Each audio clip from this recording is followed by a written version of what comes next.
देखो त्रयोदश अध्याय जलोकाचारणी अध्याय, श्लोक नंबर 3 पढ़ के देखो। नृप आड्य बाल स्थविर भीरु दुर्बल नारी सुकुमाराणाम अनुग्रहार्थम परम सुकुमारो अयम सोडित अवसेचन उपायो अभिहितो जलोकसा। माने नृप आड्य बाल में, स्थविर मानी वृद्ध में, भीरु में, दुर्बल नारी सुकुमार लोगों में, ठीक है, और सुकुमार लोगों में सोडित अवसेचन का परम सुकुमार तरीका क्या है? जलों का। तो क्वेश्चन बनता है कि रक्त मोक्षण का परम सुकुमार तरीका क्या है? क्या है? जलों का। रक्त मोक्षण का परम सुकुमार तरीका क्या है? जलों का है। श्लोक नंबर 4 पढ़ के देखेंगे। और जलों का कैसा रक्त मोक्षण का तरीका है? यंत्र और अनुशस्त्र से। यंत्र और अनुशस्त्र से, शस्त्र विस्त्रावण नहीं है ये। कैसा है?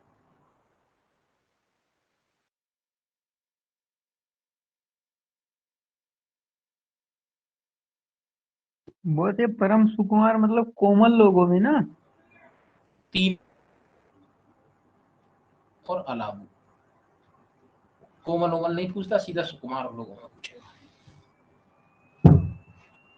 ठीक, देखो आगे श्लोक नंबर 4 के तत्र वात पित्त कफ दुष्ट शोणितम यथा संख्यम सरंग जलों का अलाबू भी अवशेषित स्निग्ध शीत वृक्षत्वाद सर्वाणी सर्वैर्वा।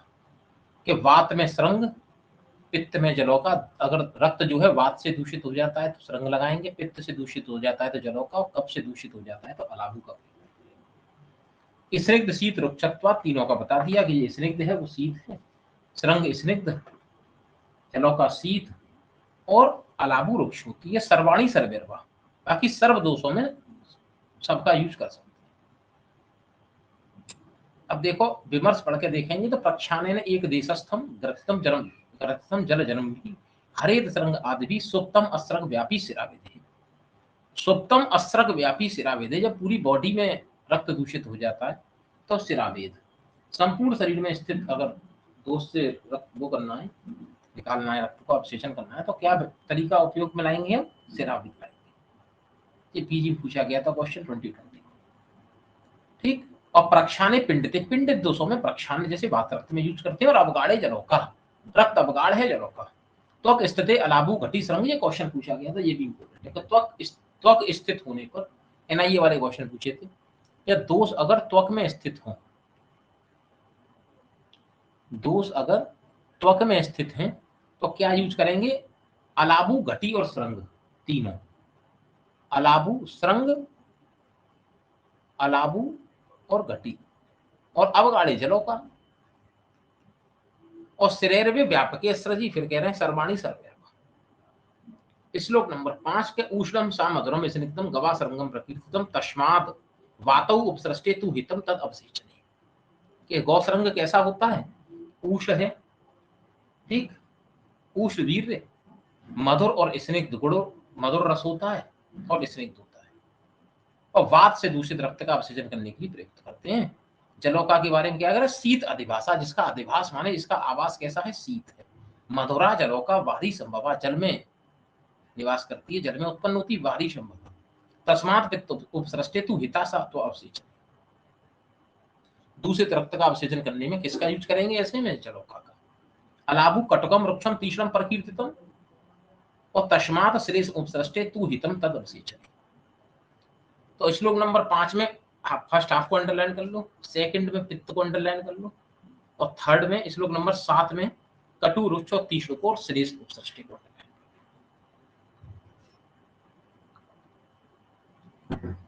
ठीक, देखो आगे। तत्र प्रक्षिते तनु वस्त्र पटल सूत्राव अवनद्धेन सरंगेण सोडितम अवशेषेत आचूषणात् शांत शांतदी प्रया अलाप्या। क्या कह रहा है? तत्र प्रक्षिते, क्या करना है? प्रक्षालन करना है। तो उस जगह को क्या करेंगे? मैंने बताया था कल के 11 नंबर या 15 नंबर प्लेट ले लिया जाएगा, उससे प्रक्षालन करेंगे। और तनु वस्त्र से क्या करेंगे? बांध देंगे, ठीक। और आचूषण विधि से रक्त का अपसेचन करना चाहिए।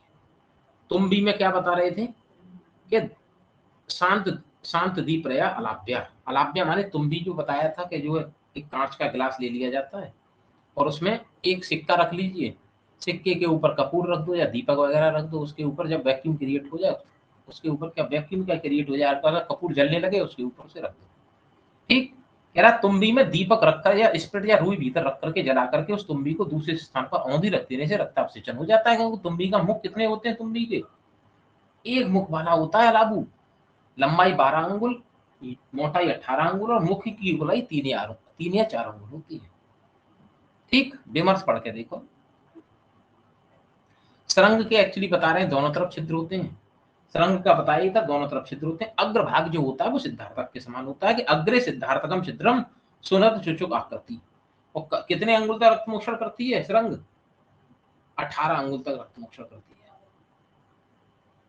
त्रय अंगुल आस्यम, आस्य कितना है, मुख का व्यास 3 अंगुल, चूषड़े 18 अंगुलम, 18 अंगुल तक कर देगी। 18 अंगुल थोड़ी लंबाई होती है, ठीक। वो 10 अंगुल तक रक्त मोक्षण करती है। आगे देखो क्या कह रहा है, स्याद 12 अंगुल अलाबू, अलाबू क्या है 12 अंगुल का होता है।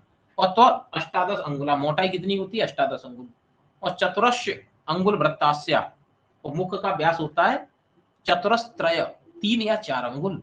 और दीप्त अंत श्लेष्म रक्त हृत, अंदर दीप्त कर देते हैं, उसको जला देते हैं और रख देते हैं, वैक्यूम क्रिएट हो जाता है, आचूषण करने में आसानी होती है, ठीक। विषाण के बारे में आया होगा, विषाण श्वेत गौरेन्दु चक्रम सप्त अंगुलायतम क्षिप्त अंत पिचु पेशीयम पेशीकम योज्यम बात वितेस्त, अष्ट अंगुल परणाह चतुरंगुल नाल संहिता सुमुखी, कृष्ण मृदा तनु श्रेष्ठा रक्त अवसेचन आलाप।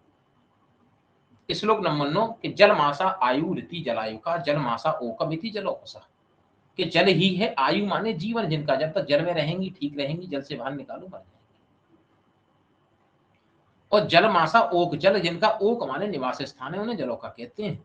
और जलोका बता रहे हैं जो है सुश्रुत ने जलोका कितनी बताई है, 12 तासाम सविशा सट तावत एव निर्विशा, 12 प्रकार की होती हैं। और अष्टांग संग्रह ने जलोका कितने प्रकार की बताई है, दो भेद लिख लेना, अष्टांग संग्रह 2 प्रकार की, अष्टांग संग्रह 2 प्रकार की जलोका, सविष और निर्विष, सविष जलोका और निर्विष जलोका,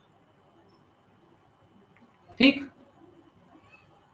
तो ध्यान रखना क्वेश्चन क्या पूछ रहा है, हमें एक्चुअली याद क्या होती है कि सविष 6 होती है, निर्विष 6 होती है, तो हमें 2 ही याद रहती है, लेकिन सुश्रुत पूछता है तो 12 लगाना है। तो देखो क्या कह रहे हैं कि तत्र सविशा, सविष जलोका के बारे में आचार्य सुश्रुत वर्णन कर रहे हैं। तो क्या कह रहे हैं कि तत्र सविशा कृष्णा करबरा अलगर्दा इंद्रायुधा, इंद्रायुधा को अंडरलाइन करो, सामुद्र का गोचंदन, सामुद्र का गोचंदन। तो 6 हैं, 6 के नाम कैसे याद रखोगे, लिख लो। देखो कृष्ण काबराने, कृष्ण काबराने, हम जब कोचिंग करते थे एलएन में, तो एक हमारे टीचर थे, बहुत अच्छे टीचर थे, पंकज काबरा, फिजिक्स पढ़ाते थे, काइनेटिक्स वगैरह जो होती है, मॉडर्न फिजिक्स, बहुत टैलेंटेड है पंकज काबरा। कृष्ण काबरा ने इंद्र से गौचंदन लेकर, कृष्ण काबरा ने इंद्र से गौचंदन लेकर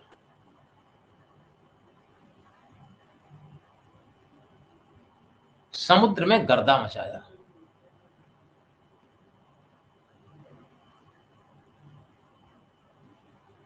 समुद्र में गर्दा मचाया। तो कृष्ण काबरा ने माने कृष्ण, कृष्णा हो गई, करबरा हो गई, इंद्रायुधा, गौचंदना, सामुद्रिका और अलगर्दा, अलगर्दा याद हो जाएगा। डॉक्टर मंजू रमन याद हो जाएगा जी सर। ठीक। देखो आगे कृष्णा की बात कर रहे हैं, कह रहे हैं कि अंजन चूड़ वर्णा प्रथुशिरा कृष्णा, अंजन चूड़ वर्णा कैसी होती है कृष्णा, अंजन चूड़ के आकार की होती है, अंजन ओ सॉरी वर्ड की, अंजन चूड़ वर्णा प्रथुशिरा, ठीक है। कृष्णा कैसी है? अंजन चूड़ वर्णा।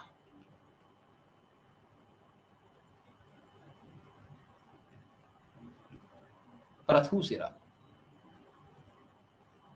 तो ऐसे याद रखो, अंजन कैसा होता है? काला। और अंजन लगाने के बाद माता जी जो है उस टीके को कहाँ लगा देती हैं? चौड़े चौड़े सिर के पीछे, कान के पीछे लगाती हैं, नहीं लगाती हैं? जो अंजन लगाया उसके बाद टीके को जो बचता है उसको कहाँ लगा देती है? नजर से बचाने के लिए, या तो माथे के पीछे या कान के पीछे।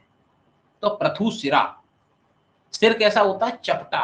और अंजन चूड़ वर्णा कृष्ण कृष्ण। ठीक है, आगे देखो कि वर्मी मत्स्य अवदायता छिन्न उन्नत कुक्षी करबुरा। कि वर्मी, ये कौन सी है? करबुरा। वर्मी मत्स्य अवदायता माने वर्मी मछली के समान जो होती है, लंबी होती है, और उधर पर कैसी होती है? छिन्न रेखाएं होती है, माने उभरी हुई रेखाएं होती हैं। तो मछली तुमने देखी होगी, ये मछली होती है, मछली के पेट पे क्या होती हैं? लाइनिंग वगैरह सी होती है। ठीक, तो क्या है ये? वर्मी मत्स्य अवदायता। तो काबरा सर क्या खा रहे हैं? मछली खा रहे हैं, याद रखना। काबरा सर क्या खा रहे हैं? मछली खा रहे हैं। वो छिन्न उन्नत कुक्षी होती है। आगे देखते हैं कि रोमसा महापार्श्वा कृष्णमुखी अलगर्दा। रोमसा महापार्श्वा बहुत इंपोर्टेंट है, अलगर्दा बहुत पूछता है कि रोमसा महापार्श्वा और कृष्णमुखी। याद रखना, कृष्णमुखी कृष्णा नहीं है, अलगर्दा है। अभी बता रहे कैसे याद करना है। मान लो तुम पढ़ाई कर रहे हो, पढ़ाई मान कह रहे हो, पढ़ाई तो कर ही रहे हो, और किसी तरीके से कोई बच्चा किसमें एडमिट हो जाए? अलकायदा में। कैसे? लेटरली। पढ़ाई करते करते कैसे? डायरेक्ट तो जाएगा नहीं, लेटरली एंट्री मारेगा। तो क्या करा लिया उसने? समाज में अपना मुख काला करा लिया। अलकायदा में भर्ती होने पर कोई आदमी महापार्श्व माने लेटरली जाने पर क्या करा लेता है? काला मुख करा लेता है। फिर उसके बाद में क्या एक ही चीज बचती है? क्या? रोना, माने रोमशा। तो अलगर्दा क्या है? अलकायदा से याद रखो इसे। काला मुख करा लेगा आदमी, एंट्री हो जाएगा। एंट्री कैसे मारेगा? लेटरली एंट्री मारेगा। डायरेक्ट एंट्री तो होती होगी तो मुझे पता नहीं, लेकिन लोग जो है काम करते करते, बहुत से लोग इंजीनियर होते हैं, डॉक्टर होते हैं, इसमें उनके जो है मेरा भी अगर ठीक नहीं है, उस तरीके की विचारधारा के व्यक्ति हैं। ठीक, और रोमसा माने भी जिंदगी भर क्या है? रोना ही रोना है। ठीक है, आगे देखो क्या क्या कह रहा है? इंद्रायुधा, इंद्र आयुध। इसका नाम क्या है? इंद्रायुधा माने इंद्र का आयुध, माने इंद्र का शस्त्र। क्या है? इंद्रधनुष। इंद्र का आयुध क्या है? इंद्रधनुष। इंद्र का आयुध क्या है? इंद्रधनुष। क्या कह रहा? इंद्रायुधा ऊर्ध्वराजी ऊर्ध्वराजी भी चित्रता। कैसी है? इंद्रधनुष के समान। हिंदी पढ़ के देखो, इंद्रायुध ऊर्ध्वराजी, इंद्रधनुष के समान चित्र विचित्र रेखाओं से युक्त होती है। तो इंद्रायुधा को इतना कठिन क्वेश्चन तो तुमसे नहीं पूछेगा कि इंद्रायुधा ऊर्ध्वराजी वाला कौन सा है इंद्रायुधा। बस इतना याद कर लो कि इंद्रायुधा कैसी होती है। इंद्रायुधा जब काट लेती है किसी भी पेशेंट को, मान लो आपने इंद्रायुधा सबिस जलो का आ गई बाई चांस, और आपने इंद्रायुधा लगा दी, तो इसका दंश जो होता है वो असाध्य होता है। अगर ये काट देगी तो असाध्य हो जाएगा, फिर उसका कोई ट्रीटमेंट नहीं है, क्योंकि ट्रीटमेंट अभी आगे बताएंगे जलोका लगाने के बाद, सतदौत व्रत वगैरह का अभ्यंग जो करते हैं। ठीक, आगे देखो सामुद्रिका। सामुद्रिका, सामुद्रिका के वही लक्षण आएंगे जो समुद्र में जाने पर, मान लो समुद्र में जब कोई गोताखोर जा रहा है तो समुद्र में जो जो मिलेगा देखो वही लक्षण है। क्या कह रहा है? ईशत शीत पीत का विचित्र पुष्पाकृति। ईशत शीत पित्त का और विचित्र पुष्पाकृति। नीचे समुद्र में क्या मिलेंगे? चित्र विचित्र पुष्प मिलेंगे। कैसे? सित और पीले। कैसे मिलेंगे? काले पीले बिंदुओं से युक्त मिलेंगे। ईसत असित पीत का, ईसत असित पीत का काले और पीले बिंदुओं से युक्त मिलेंगे। अनेक प्रकार के पुष्प मिलेंगे। कहां? समुद्र में जाने में। ठीक है, बस अब इसको एक जगह से कंफ्यूज कर सकता है। कैसे? इतना पूछे कि ऊर्ध्वराजी भी चित्रता और विचित्र पुष्पाकृति। तो याद रखो पुष्प कहां मिलेंगे? विचित्र पुष्पाकृति समुद्र में मिलेगी। अब नाम क्या है? गौचंदना। गौचंदना अगली है गौचंदना। गौचंदना के बारे में क्या कह रहा है कि गौ वृषण अधोभागे द्विधाभूत आकृति अणुमुखी गौचंदन मित्र। क्या है? गौ वृषण। गौचंदना कैसी है? गौ के वृषण के समान। जैसे वृषण जो है दो पार्ट में डिवाइड है, उस तरीके से अधोभाग में दो पार्ट से डिवाइड है। गौ वृषण अधोभागे द्विधाभूत आकृति और अणुमुखी। कैसा होगा इसका मुख? कैसा होगा? अणुमुख होगा। कैसा होगा? अणुमुख होगा। पढ़ के देख लो कि अधोभाग में द्विधाभूत होगी और आकृति जब अधोभाग में के दो भागों में बटी होगी तो मुख अपने आप ही छोटा हो जाएगा। ये है मान लो जलोका। अधोभाग अगर इसका मोटा है तो ऊर्ध्व भाग कैसा हो जाएगा? छोटा हो जाएगा। आगे देखते हैं कि ताबिर दष्टे पुरुष दंश से स्यवतु अति मात्रा। अब ये सभी जलों का अगर किसी पेशेंट को दंश कर ले रही है तो शोथ हो जाएगा अति मात्रा में। कंडू मूर्छा ज्वर दाह छर्दी मद सदनम इति लिंगानि भवन्ति। कि ताबिर दष्टे पुरुष दंश से स्यवतु अति मात्रम कंडू मूर्छा ज्वरो दाह छर्दी मदा सदनम इति। कंडू होने लगेगी उस स्थान पे, मूर्छा हो जाएगी, ज्वर दाह होने लगेगा, छर्दी हो जाएगा, मद में चला जाएगा पेशेंट, सदन अंग ढीले पड़ जाएंगे।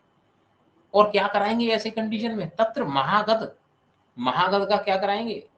महागत क्या क्या क्या कराते हैं? ये इंपोर्टेंट। तीन चीजें कराते हैं। पान, पान कराएंगे, आलेप कराएंगे और नश्य कराएंगे। पान, आलेप और नश्य। पान से याद करो, पान, आलेप और नश्य। एक क्वेश्चन पूछता है बहुत इंपोर्टेंट कि इस महागद में कौन सा द्रव्य एब्सेंट है?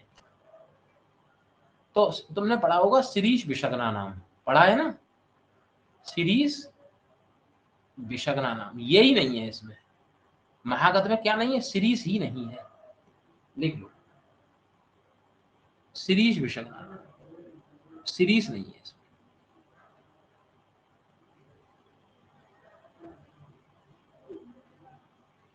ठीक है, पान, आले पर नश्य कराएंगे महागत नामक औषधि से।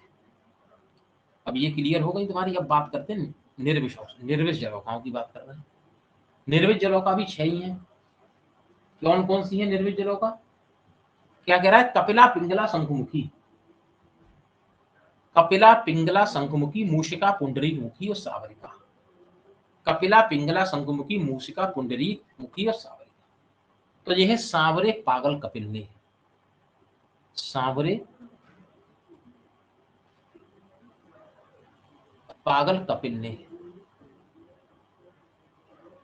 शंकु में, शंकु माने कोन, शंकु में निर्विष मूषक रखकर, निर्विष मूषक रखकर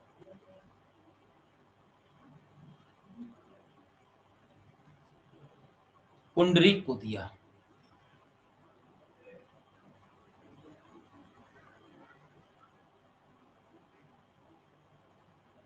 पुंडरीक को दिया।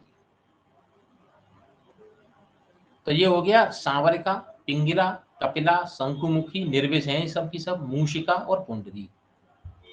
याद हो जाएगा। आगे देखते हैं सावरिका की बात कर रहे हैं। पहले कौन सा है? कपिला है, कपिला की बात कर रहे हैं।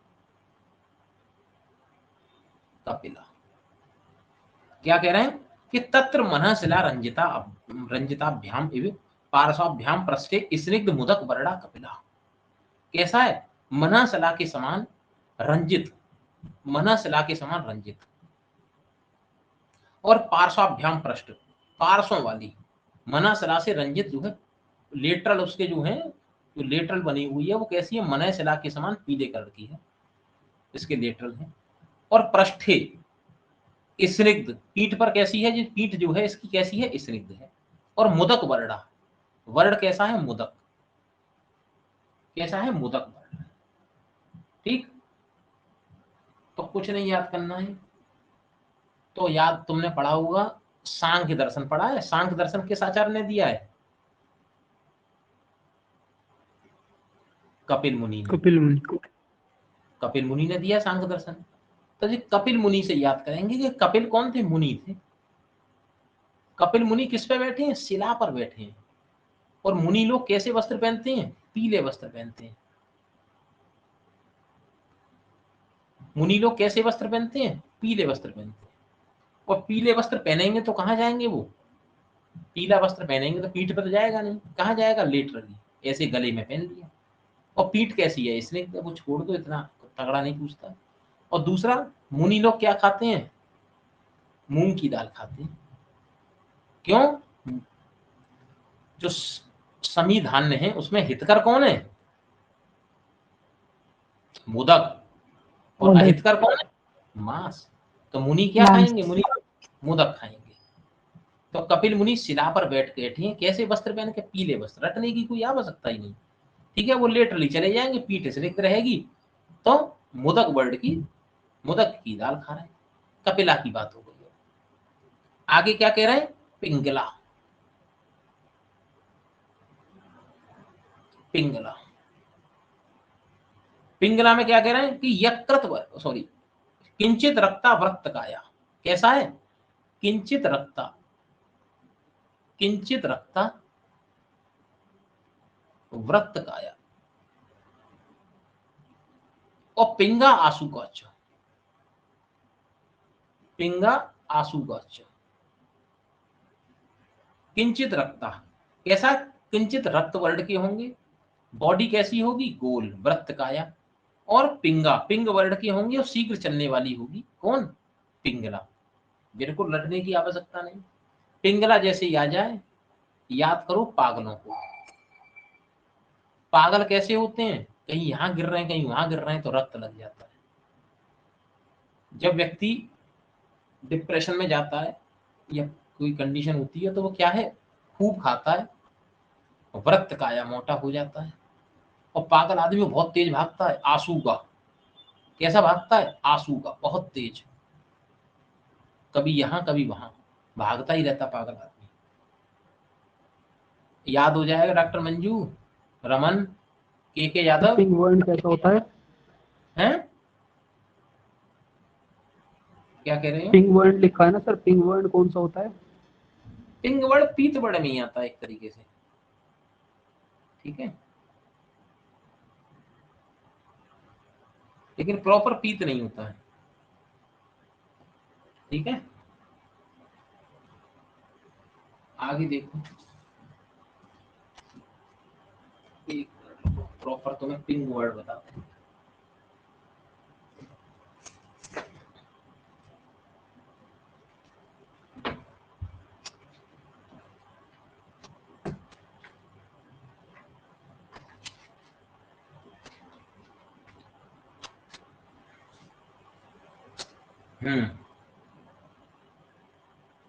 पिंक वर्ड जो है नॉर्मली ब्राउन कलर का होता है लगभग। ठीक है, कैसा मिलेगा? ब्राउन कलर का, पीला और ब्राउन मिक्स रहता है। ठीक, धूसर होते हैं वो। हाँ।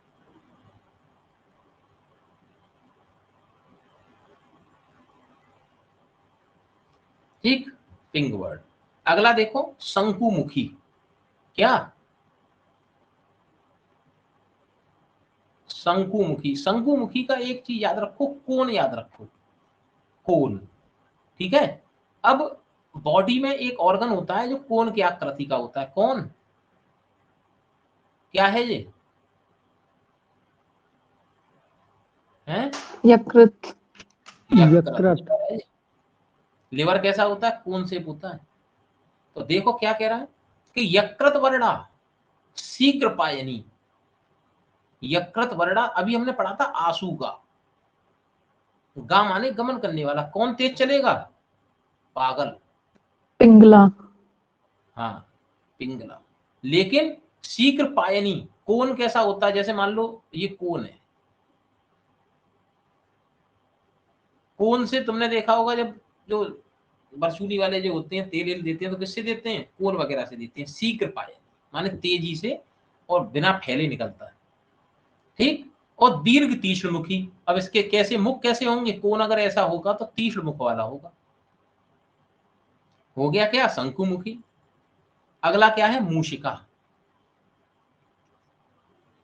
मूषिका, मूषिका आकृति वर्ण, मूषिका के समान आकृति होगी, मूषिका के समान वर्ण होगा। और अनिष्ट गंधा, तुमने देखा होगा घर में ज्यादा चूहे हुए हो जाए तो गंध कैसी आने लगती है, अजीब ही गंध आने लगती है कि नहीं डॉक्टर मंजू, सही बात है ये? जी सर। मर जाते हैं बॉस तो बहुत बदबू करते हैं। हाँ, मरने पे तो कोई भी बदबू करेगा, लेकिन चूहे भी जिस घर में होते हैं चूहों में से अजीब सी स्मेल आती है। ठीक, तो अनिष्ट गंधा। अब देखो कह रहा मुदक वर्णा पुंडरीक तुल्य वक्त्रा पुंडरीक मुखी, क्या कह रहा मूंग के समान हरे वर्ण का पुंडरीक मुखी। पुंडरीक मुखी कैसा है, मुदक वर्णा। अब दो मुदक वर्णा आ गए, एक आ गए कौन, कपिल मुनि, और एक आ गए पुंडरीक। पुंडरीक के बारे में क्या कह रहा है, मुदक वर्णा और पुंडरीक तुल्य मुख वाली, पुंडरीक माने कमल, और कैसा, मुदक वर्णा। तो अब मान लो दो चीजें हैं, कपिला और पुंडरीक, कैसी हैं, मोदक वर्ण। तो कपिल मुनि पुंडरीक के दल पे माने कमल के पत्र पे रख के क्या खा रहे हैं, मूंग की दाल। अब दोनों के लिए याद करने का तरीका है कि मोदक वर्णा दो प्रकार की निर्विष जलों का है, कौन कौन सी, कपिल और पुंडरीक। कपिल मुनि कमल के पत्र पर रख के क्या खा रहे हैं, मूंग की दाल खा रहे हैं। ठीक है, अब देखो, अब यही लिख लो, चलो दो तीन चीजें लिखो। स्निग्ध, स्निग्ध जलों का कौन कौन सी है, सावरिका और कपिला। स्निग्ध जलों का कौन कौन सी है, सावरिका और कपिला। अभी सावरिका रह गई है। सावरिका में क्या कह रहा है, स्निग्ध पद्म पत्र वर्णा अष्टादश अंगुल प्रमाणा। बताया था सावरिका कैसी है, अष्टादश अंगुल प्रमाण की है, स्निग्ध है। तो दो स्निग्ध जलों का है, सावरिका और पिंगला, सॉरी कपिला। देखो अड़ुमुखी गौचंदना, नोट डाल के लिख लो। अड़ुमुखी होती है कौन सी, गौचंदना। अभी साबिस में पढ़ के आ रहे हैं। अड़ुमुखी देखो, दीर्घ तीक्ष्ण मुखी, दीर्घ तीक्ष्ण मुखी कौन, शंकुमुखी।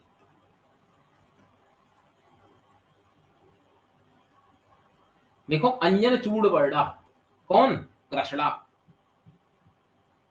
अंजन चूड़ वर्णा,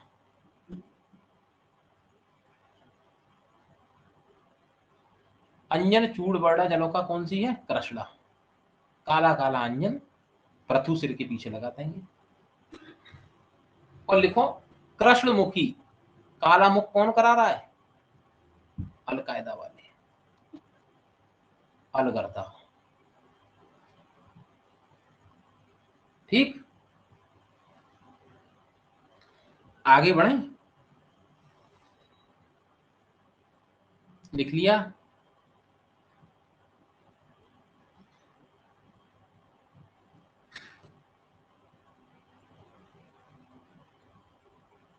विमर्श पढ़ के देखते हैं इसका कि अष्टांग संग्रह जलोका का वर्णन किया है कि सर्वाशांच परम प्रमाण अष्टादश अंगुल प्रमाण तत् 4-5-6 अंगुल वाली नृसु योजित माने मनुष्यों में प्रयोग करेंगे, और गजबाजी अपरा परा उसके आगे गजबाजी घोड़ों में और हाथियों में यूज करेंगे। 18 अंगुल तक प्रमाण बताया है। और तासु सुकुमार तनु तको अल्प शिरस का बृहद अधर काया स्त्रियां लिखाया था। स्त्रियां वाली, स्त्रियां कैसी होती, सुकुमार होती हैं जलों का, तनु तक वाली होती हैं, अल्प सिर होता है लेकिन बृहद का अधोकाय बृहद होती है। और विपरीता पुमान अर्धचंद्रा कृतिर पूर्व आवृता। और शिव जी के समान कौन हो गए, पुरुष वाली जलों का। और तत्र बहुदोषेषु, उनका किसमें यूज करेंगे, बहुदोषेषु चिरतेषु च आमयेषु पुमांसो योजित्वा स्त्रियो विपरीतेषु। पुरुष वाली जलौका का कहां यूज करेंगे, बहुदोषे और चिरोत्थित दोषों में, रुब्यादियों में। श्लोक नंबर 13 पढ़ के देखो कि तासाम यवन पांडय असह पोतन आदिनी क्षेत्राणी। जलौका कहाँ मिलती हैं, यवन पांडय सह और पोतन आदि इनके क्षेत्र हैं, अब तो हर जगह मिलती हैं। ठीक है, तेसु महाशरीरा बलवत्त शीघ्र पायन्यो महासना निर्विशा विशेषण भवन्ते। अब जो जिनका शरीर बड़ा है, शीघ्र पाई है और महासन भोजन अधिक खाने वाली हैं, वो निर्विश होती है।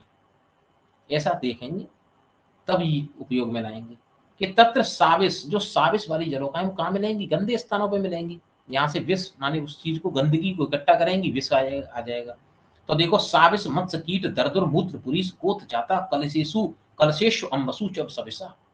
साबिश वाली जहां मत्स्य पड़े हों, कीट पड़े हों, दरदुर मूत्र पड़े हों उनके, मेढक वगैरह के, मूत्र पुलिस कोथ जाता, सड़न हो रही हो, कलशेषु अम्भेषु, कलुषित रक्त पड़ा हो, कलुषित अम्ब माने जल पड़ा हो, साबिश वहां मिलेंगी। और निर्विष कहाँ मिलेंगी? पद्म उत्पल नलिन नलिन कोमल, माने जहां पे कमल वगैरह की चीजें होंगी, पुंडरीक सेवल कोथ जाता, ये सब होंगे जहां, वहां पे विमल अम्ब में माने स्वच्छ जल में, विमल माने स्वच्छ जल में, निर्मित जलों का मिलेंगे। देखो आगे कि क्षेत्रेषु विचरन्तेता सलिल आड्य सुगंधिषु नाचा संकीर्ण चारिण्यो नाचा पंग केशया सुखा।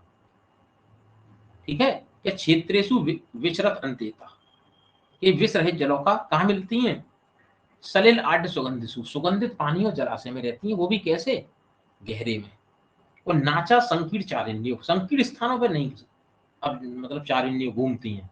नाचा पंख कैसे है मुखा, कीचड़ में भी नहीं खाती, कीचड़ वगैरह को खाती भी नहीं है, रहती भी नहीं है। ठीक है, और कैसे? अब देखो मान लो सभी जलों का को निर्विज जल का होगा, तुम अगर कलेक्ट करने जा रहे हो, संग्रह करने जा रहे हो, तो कैसे जाओगे, क्या लेकर जाओगे? कि तासाम ग्रहण आर्द्र शर्मणा अन्यनवा प्रयोग करके रही याद, गीले चमड़े से पकड़ेंगे, आर्द्र चर्म से पकड़ रहे हैं। क्यों पकड़ रहे हैं आर्द्र चर्म से? जलौका को ये नहीं महसूस होना चाहिए कि वो उसे कोई और ले जा रहा है। आर्द्र चर्म किया आपने, कोई चमड़ा लिया उसको गीला कर लिया, वो उसे ये लगना चाहिए कि नॉर्मल जल में ही चल रही है, उससे पकड़ लेंगे। मांसपेशी पर मक्खन अक्खन लगा करके लोभ से आ जाती है, वो देख लेना। ठीक, या फिर आर्द्र चर्म पर रक्त को चूसने के हिसाब से आ जाती है कि बहुत बढ़िया रक्त आ रहा है। आगे देखो कि अथेनाम नवे महती घटे, नई नए घड़े में रखेंगे, बड़े में, और सरस तड़ाग उदक पंकम आवाप निदध्यात, उसमें क्या डाल देंगे? सर सरोवर तालाब वगैरह की पंख माने कीचड़ भर देंगे, उसमें छोड़ देंगे। और बच्छ्यार्थी चासाम उपहरित, बच्छ्यार्थी माने भोजन के लिए, सेवाल का उसका भोजन क्या है? जलौका का, जलौका का भोजन क्या है? सेवाल बल्लूर ओदक कंद चूड़ी करते हो। क्या क्या है? सेवाल बल्लूर कंद ओदक कंद, इनका चूरन मिला के डाल देंगे, अपना खाती रहेंगी। और क्या है? सय्यार्थ, याद रखना, ओदक कंद इसका भोजन है, और ओदक पत्र इसका शयन करने के लिए, उसमें कुछ पत्ती डाल देंगे, उन पे आराम करेगी, तृण ओदक पत्र। और द्रेहात त्रेहात चाभ्यो अन्य अन्यत जलम बच्यत दध्यात, क्या कह रहे हैं? कि 3-3 दिन पर घड़े का पुराना जल हटा देंगे, 3-3 दिन पर घड़े का पुराना जल हटा करके उसमें नवीन जल भर देंगे। ठीक है, और भक्ष्य पदार्थ भी 3-3 दिन पे भरेंगे। क्या बताया था हमने कि सुश्रुत कहते हैं भक्ष्य पदार्थ और जल क्या 3-3 दिन पर बदलना चाहिए, भक्ष्य पदार्थ और जल 3-3 दिन पर बदलना चाहिए, और घड़ा कितने पे बदलना चाहिए? 7-7 दिन पर। भक्ष्य पदार्थ और जल 3-3 दिन पर, और घड़ा बदलना चाहिए 7-7 दिन पर। लेकिन बागभट्ट ने इस पर टीका की और क्या लिखा, अपना मत प्रस्तुत किया कि भक्ष्य पदार्थ जो है, भोजन जो है, वो 3-3 दिन पर, बिल्कुल सही बात कह रहे हैं आचार्य सुश्रुत, लेकिन घड़ा और जल साथ में ले लिया। इन्होंने बोला भोजन पानी, इन्होंने भोजन दे दिया, पानी बाद में दिया, बोले भोजन तो दे दो, पानी वैसे भी बाद में पीना चाहिए। ठीक है, बाद में तो भोजन के साथ भी नहीं पीना चाहिए, भोजन के बाद भी नहीं पीना चाहिए, कुछ समय बाद। तो कितने दिन का अंतर दे दिया? 5-5 दिन कि एक दिन बाद इसको पानी देंगे, ऐसा बोला भागवत ने, कि भोजन के साथ पानी नहीं देंगे। सुश्रुत कहते हैं भोजन के साथ ही पानी दे देंगे, 3-3 दिन में बदल देंगे। भागवत कहते हैं भोजन कराएंगे जलौका को, जो जैसा कि हम यूज करते हैं, भोजन के साथ में पानी नहीं देना चाहिए, नहीं तो क्या हो जाएगी जलौका। क्या बताया? भोजन के पीजी में क्वेश्चन आया था 2020 में, भोजन के बाद में, भोजन के पहले और भोजन के मध्य में पानी देने का क्या परिणाम होता है? भोजन के पहले पानी देने से व्यक्ति क्रस हो जाता है, भोजन के मध्य में पानी देने से सम बना रहता है, और भोजन के बाद में पानी देने से व्यक्ति स्थूल हो जाता है। ठीक है, तो ऐसे इन्होंने ये कंसेप्ट यहां भी लगा दिया, ऐसे याद रख लो उसे। आगे देखो क्या कह रहे हैं कि स्थूल मध्य परिकृष्टा प्रतव्यो मंद विचेष्टता अग्राहिण्यो अल्पपाइन साबिसा न पूजता। क्यों? भोजन के बाद में पानी दे दोगे तो कैसी हो जाएगी? देखो बता रहे, तरीका ऐसा है नहीं कुछ। क्या स्थूल मध्य, मध्य में मोटी है, परिक्लिष्टा देखने में भी अच्छी नहीं लग रही है, प्रथव्यो चपटी है, मंद विचेष्टता क्या है? चेष्टा भी बहुत कम है, अग्राहिण्य ऐसी जलौका को ग्रहण नहीं करना चाहिए। अल्पपायन जो रक्त भी कम पी रही, सा विषा न पूजता, कोई पूजन नहीं करेंगे। किसी भी शस्त्र का पूजन क्या है कि वो शस्त्र उसके काम में आ रहा है, अनुशस्त्र है, काम में आ रहा है। ठीक है, ऐसा काम नहीं कर रही है। स्थूल मध्या है, परिक्लिष्टा है, प्रतव्यो मंद विचेष्टता है, अग्राहिण्य है, अग्राहिण्य है, ऐसी को ग्रहण नहीं करेंगे। अल्पपायन जो अल्प रक्त को पीने वाली है। ठीक, श्लोक अगला देखो कि अथ जलो को अभिषेक साध्य साध्य व्याधितम उपवेश्यम संवेश्यम वा विरुच्छस्य चास्य तम अवकाशम मृद गौमय चूहे अद्रुजा स्यात्। क्या कह रहा है कि जलौका से साध्य व्याधि में, जलौका से साध्य व्याधि होनी चाहिए। जलौका साध्य व्याधि मैंने तुम्हें लिखाई थी, कौन कौन सी जलौका साध्य व्याधि लिखाई थी मैंने तुम्हें, कौन कौन सी लिखाई थी? अर्श, कुष्ठ, विसर्प, गल रोग, विष, इससे पीड़ित गुलनेत्र व त्वक विदर्दी। विष, गुल्म, नेत्र रोग और वात रक्त और विद्रदी, इन व्याधियों में जलौका लगाने के लिए बताया गया। तो देखो क्या कह रहे हैं आचार्य सुश्रुत कि अथ जलो को अभिषेक साध्य व्याधितम उपवेश्यम संवेश्यम, उसे बिठा लेंगे या क्या करा देंगे, सजन करा देंगे। उपवेश्यम संवेश्यम विरुच्छ आस्य, अब कि तम अवकाशम मृत गौमय चूड़ यत आरुचा स्यात्, अगर जलौका लगाने के स्थान पर पेशेंट को कोई वेदना नहीं हो रही है, माने वुंड नहीं बनना है, जलौका ने मान लो काटा, दंश किया और वहां वुंड नहीं बनना है, तो जलौका रक्त कैसे पिएगी? तो वहां क्या करेंगे, मिट्टी से या गौमय से। गौमय क्या होता है, जहां पर गौ जो है अपना गोबर कर रही है, गौ के खुर से, गौ के पैर से वो जो है गोबर मिट्टी में लगभग मिल जाता है, उसे गौमय कहते हैं। ठीक है, तो उससे क्या करेंगे, गोबर के चूड़ से वो है आएगा ना, तो उससे क्या कर लेंगे, हल्का सा उसको मृद गौमय चूड़ हल्का सा घिस लेंगे। ठीक है, तो हाँ क्या बन जाएगा, हल्का सा रुक्ष हो जाएगा, रुक्ष हो जाएगा तो जो पोर्स वगैरह है वो ऊपर हो जाएंगे। आगे क्या कह रहा है, सलष्ट शुक्ला आद्र पिचु क्रोध वस्त अब छन्ना कृत्वा मुख अपव्रणुवात, मुख को छोड़कर, मुख मुखम पाव्रणुवात अव्रणुवात, मुख को छोड़ करके कृत्वा एक सलष्ट शुक्ल आद्र, चिकना, शुक्ल माने श्वेत, आद्र माने गीला, पिचु और प्रोत, एक कॉटन गॉज पीस ले लेंगे या कोई वस्त्र ले लेंगे, अब छन्ना जलौका को ढक देंगे। इससे जलौका को ये लगेगा कि वो पानी में ही है, किसी का नॉर्मली रक्त पी रहे, ये ढकने के लिए करते हैं। और अग्रहणते क्षीर बिंदु शोणित बिंदु, और जलौका उस स्थान पर नहीं लग रही है, नहीं रक्त को पी रही है, तो क्या करेंगे, क्षीर बिंदु डालेंगे या शोणित बिंदु डालेंगे। क्षीर बिंदु या फिर क्या डालेंगे, शोणित बिंदु डालेंगे। ठीक है, शोणित बिंदु डाल देंगे और क्या कर देंगे, शोणित बिंदु माने किसी वेन से हल्का सा ब्लड लेकर के वहां डाल देंगे, नहीं तो वह दध्यात शस्त्र बदानी, हल्का सा किसी शस्त्र से या निडल से प्रिक कर देंगे हल्का सा, तो वहां बहुत माइन्यूट ब्लीडिंग होगी, जलौका उस जगह को ब्लड हो जाएगा, छोटा सा वुंड बन जाएगा, जलौका वहां आराम से सकिंग करना स्टार्ट कर देगी। तद्यात शस्त्र प्रदानी व कुर्वीत यद्देवम अपि न ग्रहीयात तदा अन्य ग्राह्येत, अगर फिर भी नहीं उसको पकड़ रही तो उसे हटा देंगे, दूसरे को ले लेंगे, क्योंकि हटाओ मन नहीं होगा जलौका का, या गिलानी में रही होगी। नॉर्मली बताया गया कि एक जलौका को नॉर्मली प्रयुक्त करने में एक बार में 7 दिन बाद प्रयोग करना चाहिए। एक जलौका को हो सकता है 7वां दिन, 7 दिन प्रॉपर नहीं हुए हैं, दूसरे दिन ही यूज कर रहे हैं।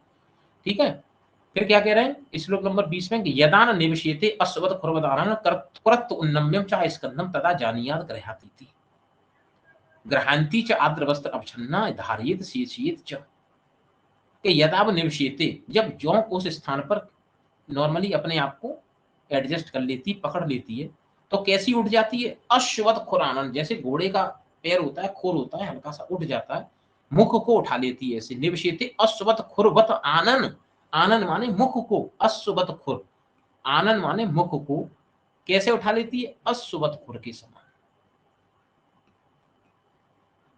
अश्वत खुर के समान उठा लेती है। कृत उन्नम्य च स्कंदम तथा जानीयात ग्रह्याती थी, और स्कंद को उठा लेती है, स्कंद को कृत उन्नम्य उन्नम्य कर लेती है, उठा लेती है, और रक्त को क्या करती है, जानीयात ग्रह्याती थी, तब ऐसा जान लीजिए कि जलों का रक्त का आचूषण कर रही है। और ग्रहांती, ठीक है, और क्या ग्रहांती जब ग्रहण कर रही है तो च आद्रवस्ताव अवच्छन्नाम धारियत सींचित च, आद्रवस्त या कोई टिश्यू वगैरह लगा के उसके ऊपर क्या कर देंगे, सींचित जल को छिड़क देंगे हल्का सा।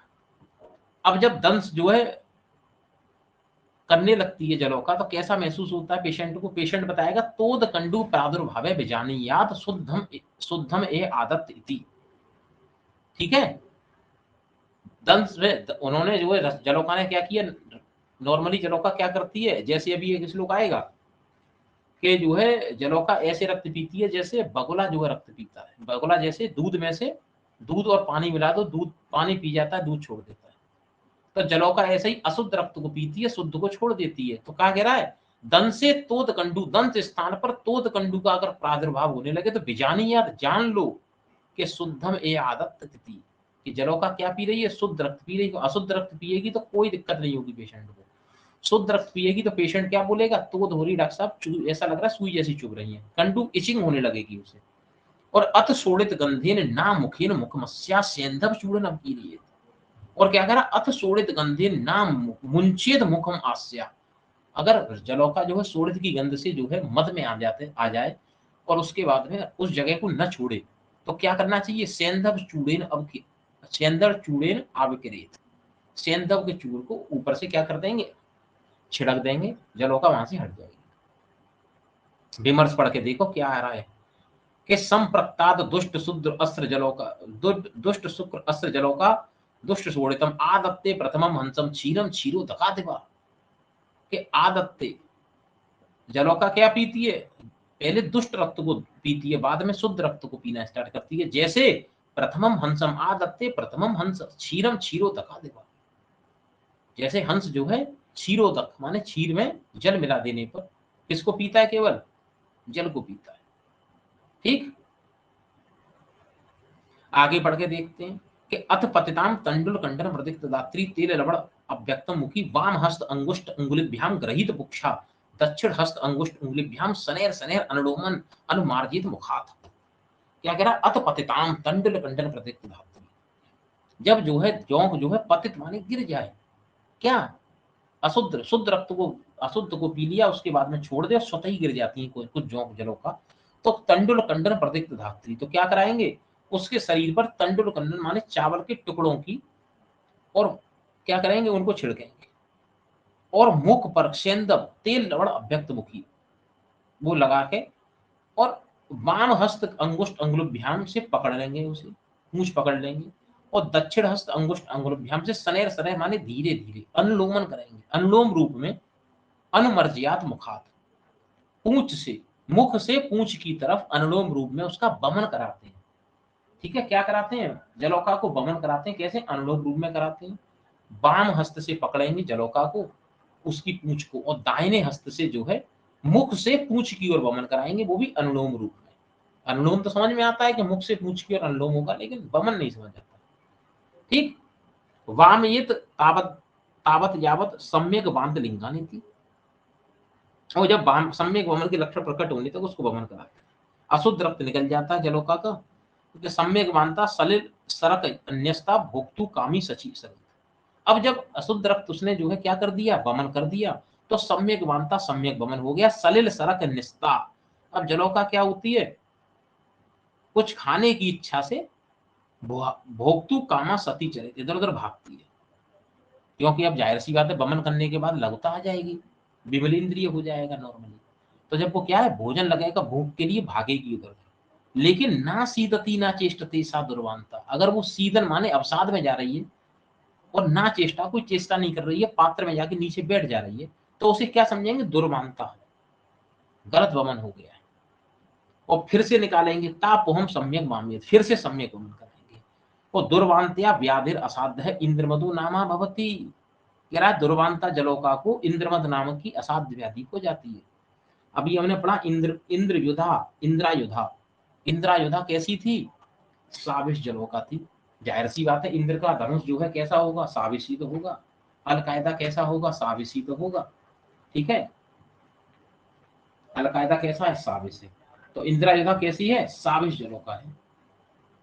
तो इंद्रायुधा असाध्य, इसका दंश जो कैसा होता है? असाध्य होता है। लेकिन इंद्रमद जो है वो निर्विष जलोका को होने वाली असाध्य व्याधि है। ऐसे याद रखो, नोट डाल के चाहे लिख लो, नोट डाल के कहीं लिख लो, लिखो इंद्रायुधा का दंश, इंद्रायुधा सविष जलोका का दंश असाध्य। देखो इंद्र मद, देखो दुर्वांता जलोका को होने वाली असाध्य व्याधि, दुर्वांता जलोका को होने वाली असाध्य व्याधि।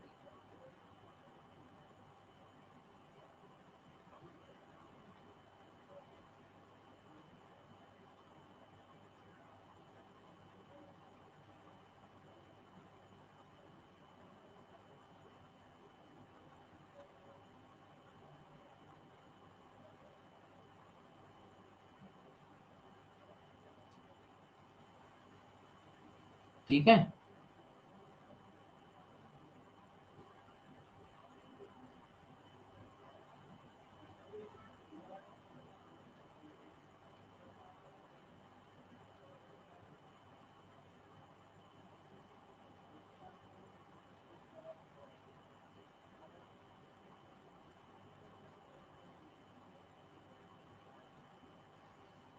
लिखो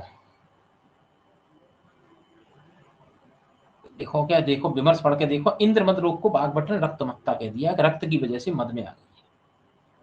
ठीक है, 7 दिन बाद दोबारा से यूज करेंगे। आया होगा कि इसी विमर्श में एक बार जलों का प्रयुक्त करने के बाद में 7 दिन तक पुनः रक्तावशोषण की प्रयुक्त नहीं करना चाहिए। श्लोक नंबर 23 पढ़ के देखो। षोडश च योग अयोग अनिवेक्ष सत धौत ग्रत अभ्यंग पिचु धारणम वा जलो को व्रणाम मधुना अपघट्टे और शीत अविरद्दिश्य परसेचेत बग्धनीत व्रणम कषाय मधुर स्निग्ध शीतेश प्रदेहे प्रतिहात। क्या कह रहे हैं? षोडश ये योग अयोग अनिवेक्ष, क्या रक्त का जब योग हो जाएगा, कैसा योग होगा या अयोग होगा? ठीक, योग या अयोग का विचार करके षोडश अनवेक्ष उसको माने विचार कर लेंगे। तो सम्यक योग होने पर क्या कराएंगे? सत धौत ग्रत का अभ्यंग कराएंगे, पिछू धारण कराएंगे।